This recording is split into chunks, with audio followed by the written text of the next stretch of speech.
He has in fact been killed in a chopper crash. He was on board that helicopter along with foreign minister of the country as well. In fact, the Iranian state media has said there's no sign of life found at the crash site. For more on this, let me go across to my colleague Ghazali. Ghazali, what are the details we have?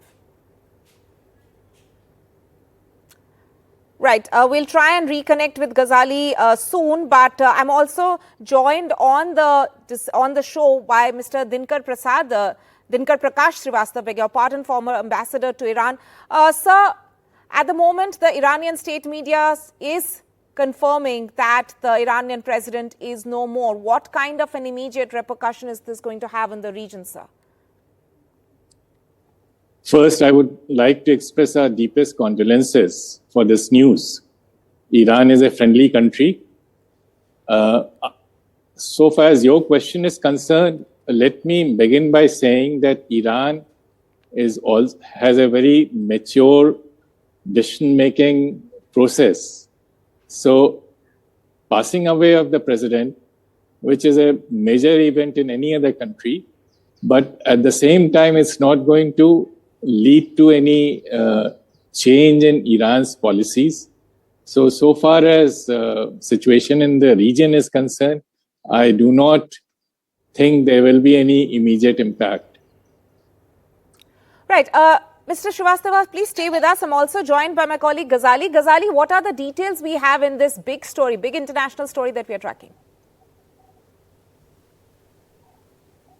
See, as of now, the official statement has come out where the ministers have started sharing condolences messages for the death of Mr. President, Mr. Ebrahim Raisi, as well as the Foreign Minister of Iran who was there on that helicopter. And as far as the immediate concerns which you're asking for, I would just like to remind that Iran just held the parliamentary elections and participation rate was at a record low, 41% nationally, but only around 7% in Tehran.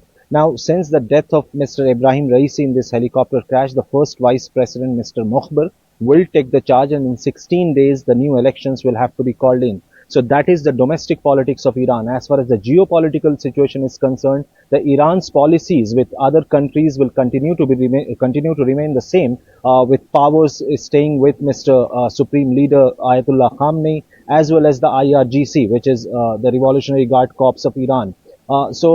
We know that how Iran was being blamed for escalating the situation with Israel. Iran, just last month, we saw the situation escalating between the two countries. Israel has been blaming Iran for the Gaza war, for arming Hamas as well as Hezbollah in Lebanon, as well as Houthis in Yemen. So those policies will continue to remain unchanged as far as the geopolitical situation after the death of Iranian president is concerned. And as far as India is concerned, we just saw that 10 days ago, the Chabahar port deal was signed between India and Iran, and even US was not very pleasant about it. US has raised its objection about it, but Indian Foreign Minister Mr. Jaishankar had said that US should not take a very narrow view of the same Chabahar port, for which it had given an exemption to India in 2018 when sanctions were when Iran was put under sanctions. So continuing with all this situation, the geopolitical situation or ramification of this particular incident will not change as what we have seen in the last couple of months. Right. Ghazali there, thank you so much for joining us with that. I'm also going back to Mr. Srivastava now.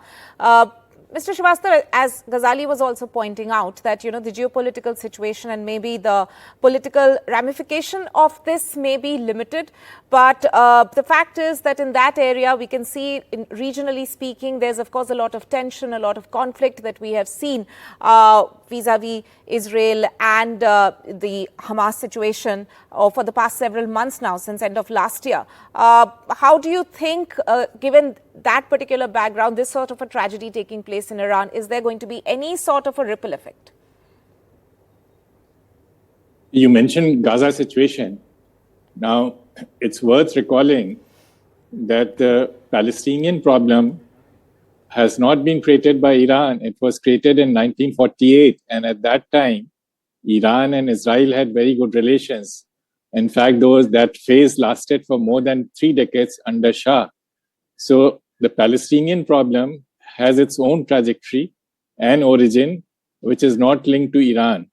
So far as Gaza's situation is concerned, there are other factors, and that is hostage release and a ceasefire. Now, those factors are independent of what happens within Iran.